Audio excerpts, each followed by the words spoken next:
we do a lot of business in Cuba. People say, I didn't know you could do business in Cuba. Well, back in a great time like this with a hurricane, back in probably 10 or 12, 15 years ago now, they had a hurricane that really had a tremendous impact in Cuba. And the American government, rightly so, the Clinton administration came in and said, "Guys, we want to offer you food and medicine." That was great. But then Castro had to change the deal. He said, "I'll pay for it." Well, then the U.S. government said, "Well, what the hell am I going to do now?" We're already willing to say that we're going to give them the food and the medicine, and they want to pay for it. Well, then put them in a tailspin. They said, "Well, okay, I guess we got to sell it to you." Well, that means you got to trade with Cuba. Okay, well then, then they just tie themselves in knots, trying to make it as complicated as they possibly could. The government.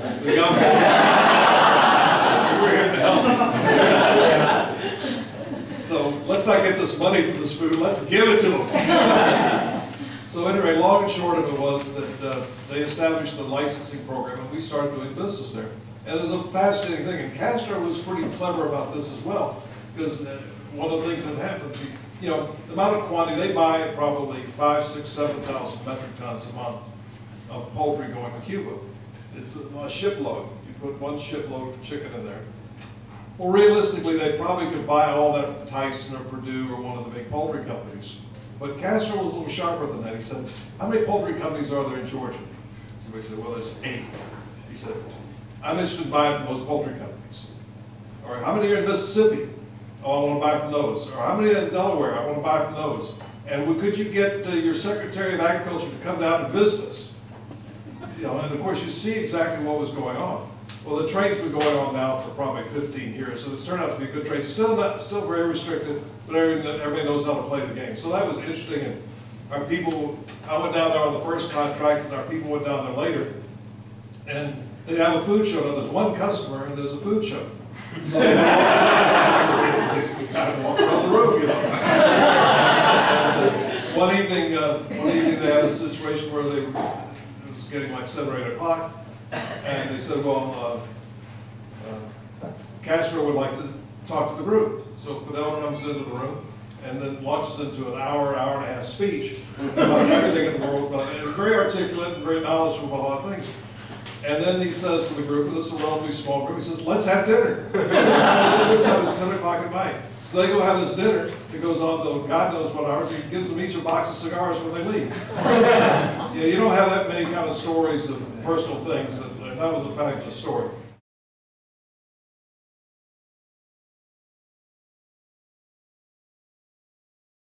Probably one of the most challenging markets that we've had is Russia.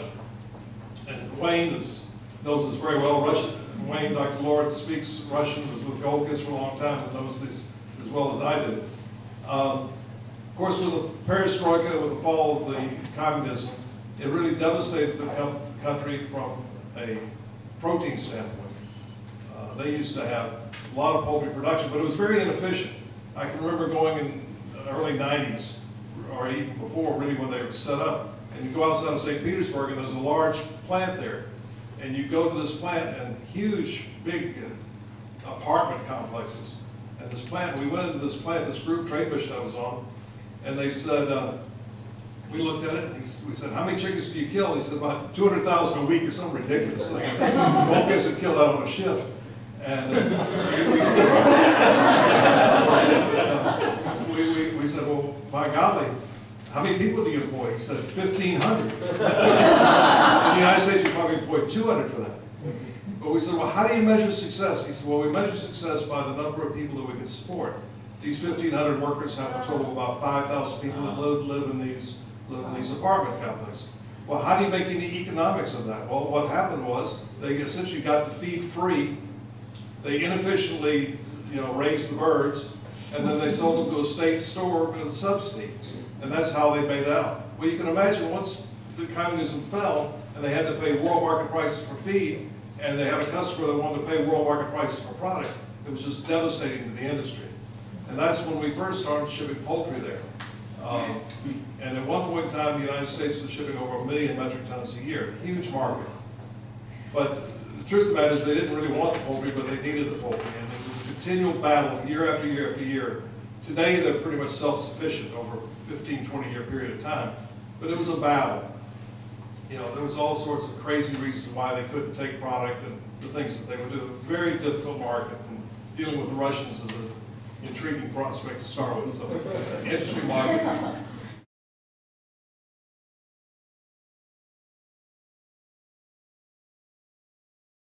China's everybody's biggest market, and and we do a very good business. We have 4 offices there now, basically, counting the Hong Kong offices. We do a lot of business there, and it's a wonderful market for us.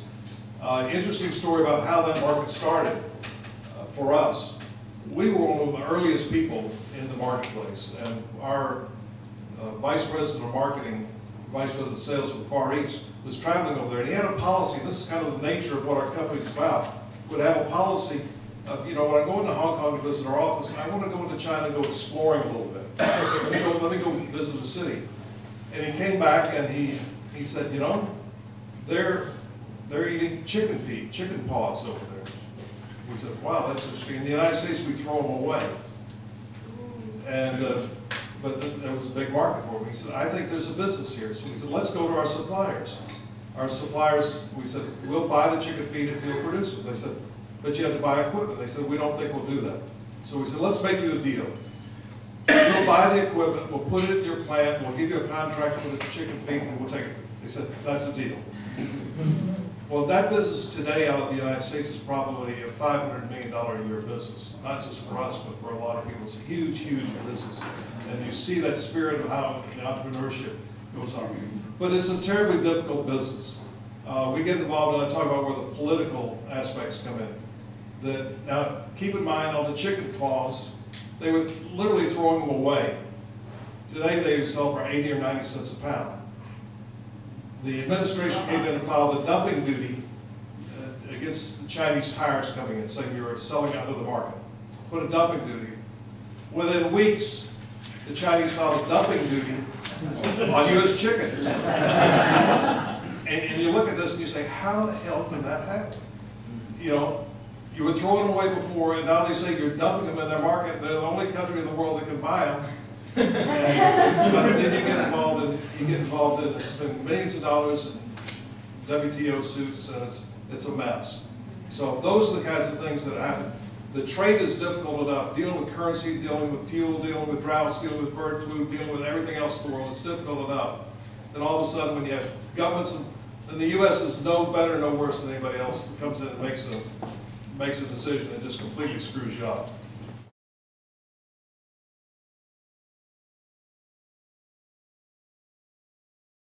One of the intriguing things that happened with Puerto Rico was that Jerry and I both came out of the transportation business. I had a lot of experience at Lockheed in commercial sales. And early on in the mid-70s, there was a longshoreman strike.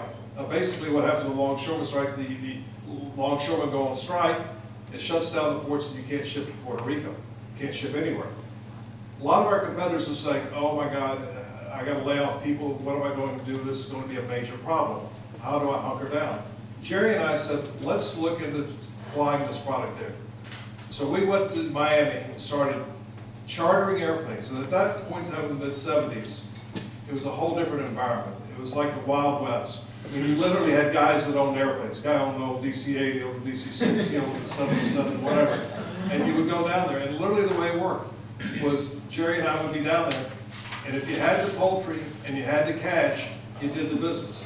So if you can imagine, they'd think we're drug dealers today. We'd be walking around 20, 30, 40, $50,000 in a briefcase at midnight on the tarmac. And if you had the cash and you had the product, it went to Puerto Rico.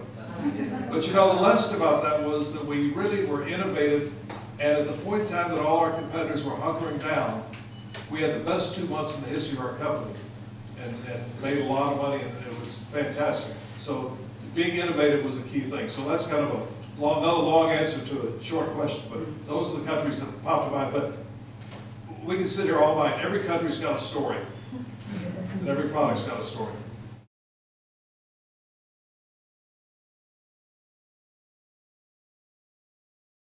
Well, you know, realistically in this world, there's really only 2 growth strategies.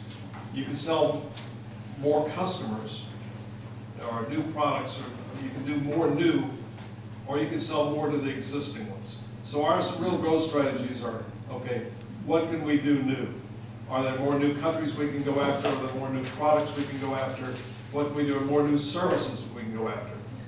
Or can we sell more products to the existing countries? Can we, expand or penetrate? Those are really the two growth strategies we've had, and we're pursuing all of them. As far as the expansion, we've developed our logistics business, which has become very successful. A CEO of a different, a non-food company told me years ago, he said, "Eric, you don't understand what your core competency is. You think your core competency is selling chickens, but your core competency is really the supply chain. It's the buying and selling, transporting, insuring, and handling. We do virtually all our business in emerging countries. So the idea of being able to do it in these very, very difficult countries, taking the risk, becomes very important." So he said, you ought to really look at the logistics business. So now today, we do over $100 million in the logistics business, handling freight for other people. So we do a lot of the Walmart business to Puerto Rico. So handling refrigerated cargo for them. They EDI us the orders. We pick it up at the plant, we take it to Jacksonville, we consolidate it in the warehouse, we take it to Puerto Rico, break down the trailers, and store it or deliver. So we've gotten very big in that. We do virtually all of the Federal Express business to Puerto Rico on their over-the-road stuff. Not the package, we're not in the package delivery business, but Federal Express has a very large business of transporting anything, tires, machines, everything. We handle that to Puerto Rico. So we're getting more into the service type of business. We're penetrating penetrating a little bit more in the distribution business. So how do we go deeper into the marketplace? How do we go into sell in the distribution business, going in country? So we're now in Russia. We're now in China. We're actually in China selling in renminbi cargo. We clear customs, bring it into the country, warehouse it, sell it to customers. This is like make it easy. We sell it to them in renminbi, in China, delivered to the door. So we're penetrating along the line. So it's a penetration strategy and an expansion strategy. And so we've looked at other products. We haven't tended to get too far away from what we know. But that's a function of the people.